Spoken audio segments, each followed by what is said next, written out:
Hello students, good morning. We are reading about the sixth lesson, landforms of the earth, and we read about the mountains yesterday, and now we are going to read about the plateaus. The vast area of flat elevated land that is generally bounded by steep slopes is known as plateaus. इसमें क्या होता है, जो प्लेटू होता है वो एक flat area और एलिवेटेड एरिया होता है, यानी कि vast area of flat elevated उन्नत भी हो सकता है और एलिवेटेड ऊंचा स्थान भी होता है। तो the vast area of flat elevated land, एक फ्लैट और ऊंचा उठा हुआ जो भाग होता है और वो स्टीप स्लोप जिसका बनता है, स्टीप स्लोप मतलब सीधी जो ढलान बनती है उसको हम प्लेटू के नाम से जानते हैं। और जो प्लेटू हैं, प्लेटू हमारी अर्थ सरफेस के 45% हिस्से को कवर किए हुए हैं। सम प्लेटू एक्सटेंड, कुछ प्लेटू ऐसे हैं जो एक्सटेंड किए हुए हैं, फैले हुए हैं 1000 किलोमीटर तक, यानी कि हजारों किलोमीटर तक वो फैले हुए हैं। तो types of plateaus, types of plateaus में हम फर्स्ट पढ़ेंगे इंटरमॉन्टेन प्लेट्यूज। इंटरमॉन्टेन प्लेट्यूज, अंतरा पर्वतीय पठार हिंदी में बोलते हैं इसको। तो इंटरमॉन्टेन प्लेट्यूज में 5 plateaus surrounded by mountain are called intermontane plateaus. जो ऊंचे प्लेट्यूज होते हैं और सराउंडेड बाय माउंटेन्स, उनको माउंटेन्स ने सराउंड कर रखा है, घेर रखा है, उसको हम इंटरमॉन्टेन ये प्लेट्यूज बोलते हैं। अगर इंटरमॉन्टेन प्लेट्यूज के एग्जाम्पल की बात करते हैं तो द प्लेट्यू ऑफ तिब्बत, तो प्लेट्यू ऑफ तिब्बत है वो क्या है, इज द हाईएस्ट इंटरमॉन्टेन प्लेट्यू, ये सबसे ऊंचा इंटरमॉन्टेन प्लेट्यू है वर्ल्ड में। और इसकी जो ऊंचाई है सी लेवल से वो 4000 से लेकर के 6000 मीटर्स तक की है। और दूसरे एग्जांपल अगर इंटरमॉन्टेन की बात करते हैं तो दूसरे example plateau of Bolivia, the east African plateau in Kenya, Tanzania और युगांडा। उसके बाद सेकंड है लावा प्लेट्यू। लावा प्लेट्यू में क्या है, the lava that flows on the vents of volcanoes causes the formation of lava plateau. तो जो लावा होता है और वो फ्लो करता है on the vents of volcanoes से, तो वो फॉर्मेशन करता है लावा प्लेट्यूज की। उसके बाद अगर इसके एग्जाम्पल देखते हैं तो एग्जाम्पल है डेक्कन प्लेट्यू इंडिया में जो है, the Columbia plateau over about 5 lakh square kilometer of earth surface. Columbia plateau है ये लगभग 5 लाख स्क्वायर किलोमीटर एरिया को जो है वो कवर करता है अर्थ सरफेस के। नेक्स्ट है क्रस्टल प्लेट्यूज। क्रस्टल प्लेट्यूज ये क्या होता है, these are formed when the magma below the lithosphere pushes the crust on the top। जो धरती की जो लेयर होती है लिथोस्फीयर, तो लिथोस्फीयर के अंदर जो मैग्मा होता है तो वो ऊपर पुश करता है, तो जो क्रस्ट होती है उसके टॉप पर क्या आता है, टॉप पर वो उठ जाता है, but it is unable to break it through, लेकिन वो उसको तोड़ने में सफल नहीं होता।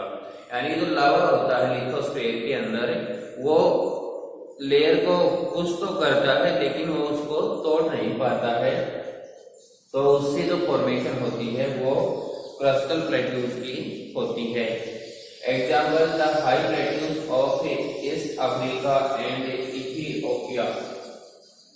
तो इथियोपिया और ईस्ट अफ्रीका ये प्लेट्यू जो हैं ये क्रस्टल प्लेट्यू के एग्जाम्पल हैं।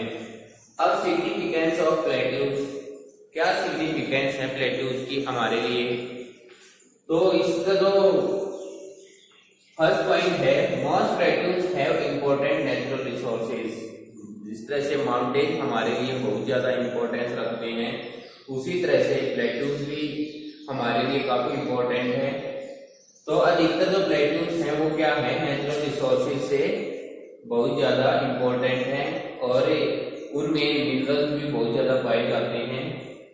जैसे एग्जांपल है छोटा नागपुर पठार या छोटा नागपुर प्लेट्यू बोल सकते हैं। तो छोटा नागपुर जो प्लेट्यू है इंडिया में, यह कोल से, मिका से, आयरन ओर से और दूसरे बहुत सारे मिनरल्स हैं जो यहाँ पर बहुत ज्यादा पाए जाते हैं। इसके बाद है कि यहाँ पर बहुत ज्यादा जो मिनरल्स हैं पाए जाते हैं छोटा नागपुर वाला जो प्लेट्यू है उसमें। तो वहां पर ज्यादा मिनरल्स होने की वजह से यहाँ पर माइनिंग एरिया जो है वो भी बहुत ज्यादा पाया जाता है। सेकंड है कि इस रीजन में जो बहुत सारे प्लेट्यू ऐसे हैं, मैन्यू प्लेट्यू रीजन, जो बहुत सारे रीजन ऐसे हैं जहां पर स्टेबल कल्टीवेशन की जाती है, यानी कि वहां पर कल्टीवेशन भी बहुत ज्यादा की जाती है। For example the Deccan plateau contains black soil. तो जो एग्जाम्पल है डेक्कन प्लेट्यू का, इसमें क्या पाई जाती है, ब्लैक सॉइल पाई जाती है, यहाँ पर काली मिट्टी पाई जाती है। इसीलिए क्या होता है, यहाँ पर एक्सीलेंट कल्टीवेशन होती है कॉटन के लिए, यानी कि कॉटन की बहुत अच्छी कल्टीवेशन होती है। फिर है often plateaus are places of tourist. जैसे माउंटेन एक टूरिस्ट प्लेस होता है, तो प्लेट्यू भी टूरिस्ट के लिए इंटरेस्टिंग होता है। और specially here waterfalls are found on steep slopes, यानी कि जहां इस प्लेट्यू पर वाटरफॉल जो है स्टीप स्लोप से गिरती है वो तो और ज्यादा अच्छा होता है। For example Shivasamudram falls in the Deccan plateau attracts a lot of tourist. Shivasamudram जो फॉल्स है डेक्कन प्लेट्यू पे, वो टूरिस्ट को बहुत ज्यादा अट्रैक्ट करती है।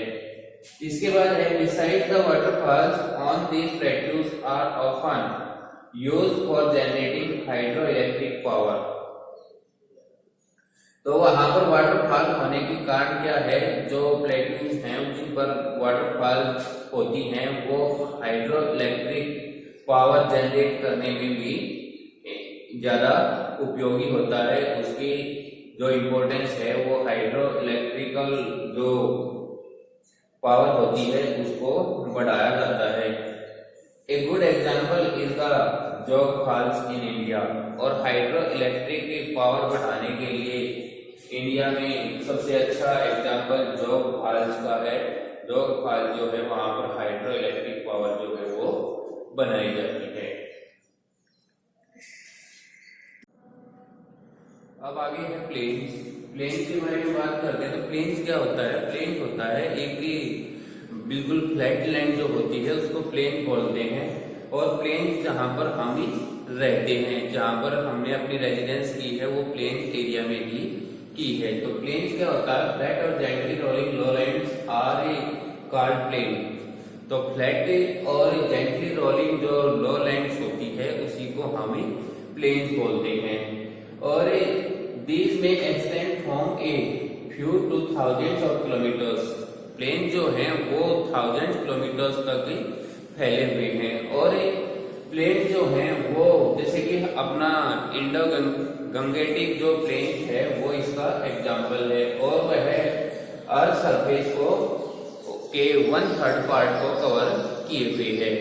ये जो इंडो गंगेटिक की जो प्लेन है ये 1/3 पार्ट को कवर किए हुए है हमारी अर्थ सरफेस के।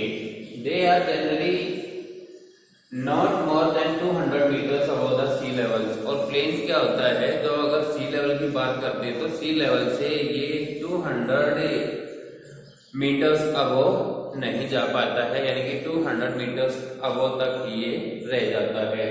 उसके बाद है types of plains. Types of plains में सबसे पहले टेक्टोनिक प्लेन्स। ये जो टेक्टोनिक प्लेन्स होते हैं ये इंटरनल फोर्सेस के कारण भी होते हैं। जो हमारी अर्थ होती है उसके इंटरनल फोर्सेस के कारण जो प्लेन्स है वो बनते हैं। कौन से? Tectonic plains. और जो मालाबार कोस्ट है वो इसका एग्जाम्पल है। Malabar coast along the western sea coast of India, ये इसका एग्जाम्पल है। उसके बाद है इरोजनल प्लेन्स। इरोजनल प्लेन जैसा कि इसके नाम से ही है, तो ये इरोजन वाली जो प्रोसेस होती है उसी से बनता है। These are formed when the actions of rivers, glaciers and wind, glaciers, wind और रिवर्स जो इरोजनल एक्टिविटीज करते हैं वो क्या करते हैं, जो हायर लेवल लैंड है उसका इरोजन करके उसको कई सालों तक इरोड करते रहते हैं और फिर क्या होता है, फ्लैट लैंड जो है वो बन जाती है। The interior plain of Canada, जो इंटीरियर प्लेन है कनाडा का, वो इसका एक एग्जाम्पल है। नेक्स्ट है डिपोजिशनल प्लेन्स। डिपोजिशनल प्लेन्स जो है इसके भी नाम से ये डिपोजिशन से बनता है। These are formed by the accumulation of deposits, बहुत सारी चीजों का जमाव कर दिया जाता है, इकट्ठा करते जाते हैं, तो फिर ये जो डिपोजिशनल प्लेन्स हैं वो बन जाते हैं। जैसे विंड है, रिवर्स है, ग्लेशियर्स हैं, वो बहुत सारी चीजों को इकट्ठा करके एक जगह जब जमा करते रहते हैं तो उसको डिपोजिशनल प्लेन्स कहा जाता है। डिपोजिशनल प्लेन्स जो हैं वो 3 पार्ट्स में डिवाइड करते हैं, एलुवियल प्लेन्स और हिल प्लेन्स और डेजर्ट प्लेन्स।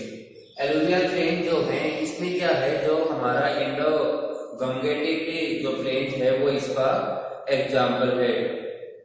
और ये क्या होता है, जो हमारी रिवर्स होती हैं, ग्लेशियर्स होती हैं, विंड होते हैं, वो क्या करते हैं, जो भी कंकड़ पत्थर है जैसे ग्रेवल है, सिल्ट्स है और दूसरी चीजें जो हैं उनको एक जगह इकट्ठा करती रहती है, तो एलुवियल प्लेन जो है वो बनते जाते हैं। फिर है टिल प्लेन्स। टिल प्लेन जो होते हैं ये नॉर्थ अमेरिका और यूरोप में पाए जाते हैं, नॉर्थ अमेरिका और यूरोप में पाए जाते हैं, और ये भी इसी तरह से ग्लेशियर्स के द्वारा डिपॉजिट किया जाता है। इसी को कंकड़ पत्थर को जब डिपॉजिट किया जाता है एक जगह पर तो टिल प्लेन्स बन जाते हैं। फिर है डेजर्ट प्लेन्स। डेजर्ट प्लेन जो होते हैं ये विंड जब सैंड को उड़ा करके लेकर के आती है और एक जगह जमाव उसका करती रहती है, एक जगह जब इकट्ठा करती रहती है तो डेजर्ट प्लेन बनता है, और सहारा डेजर्ट जो है इसी का एग्जाम्पल है। उसके बाद है why are plain important. Plain जो है वो इम्पोर्टेंट क्यों है? जैसे हमने माउंटेन्स की इम्पोर्टेंस के बारे में पढ़ा था, प्लेट्यूज की इम्पोर्टेंस के बारे में पढ़ा था, ऐसे ही प्लेन जो है वो भी बहुत ज्यादा इम्पोर्टेंट है, और हमारे लिए तो बहुत ज्यादा इम्पोर्टेंट होते हैं प्लेन्स, क्योंकि हमारी रेजिडेंस भी प्लेन्स की ही है। तो वाटर जो है, वाटर किसी भी ह्यूमन बींग्स के लिए बहुत ज्यादा जरूरी होता है, और वाटर ह्यूमन बींग्स के साथ साथ एग्रीकल्चर के लिए, इंडस्ट्रीज के लिए बहुत ज्यादा जरूरी होता है, जो प्लेन में इजीली मिल जाता है। तो नेक्स्ट पॉइंट जो है वो है कि जो level land help in building houses, जो प्लेन होते हैं वहां पर बिल्डिंग बनाना आसान होता है, रोड्स बनाना आसान होता है, रेलवे लाइन बनाना आसान होता है, और वहां पर रिवर जो होती हैं उनको भी ट्रांसपोर्टेशन के लिए यूज किया जा सकता है। उसके बाद है प्लेन जनरली है fertile soil suitable for agriculture. Plain में क्या होता है कि जो प्लेन एरिया होता है वहां पर एग्रीकल्चरल एक्टिविटीज करना भी बहुत ज्यादा इजी हो जाता है, और इसके अलावा जो फ्लैट लैंड होती है वो आसानी से कल्टीवेट भी की जा सकती है। यानी जो दूसरे लैंड एरिया होते हैं जैसे माउंटेन है, प्लेट्यूज है, वहां पर कल्टीवेशन करना आसान नहीं होता, लेकिन प्लेन जो होती है, प्लेन जो एरिया होता है वो कल्टीवेबल होता है। तो ये था हमारा 6th lesson landform of earth. तो ये हमारा कंप्लीट होता है। नेक्स्ट वीडियो नेक्स्ट लेसन के साथ ही कल बनाएंगे।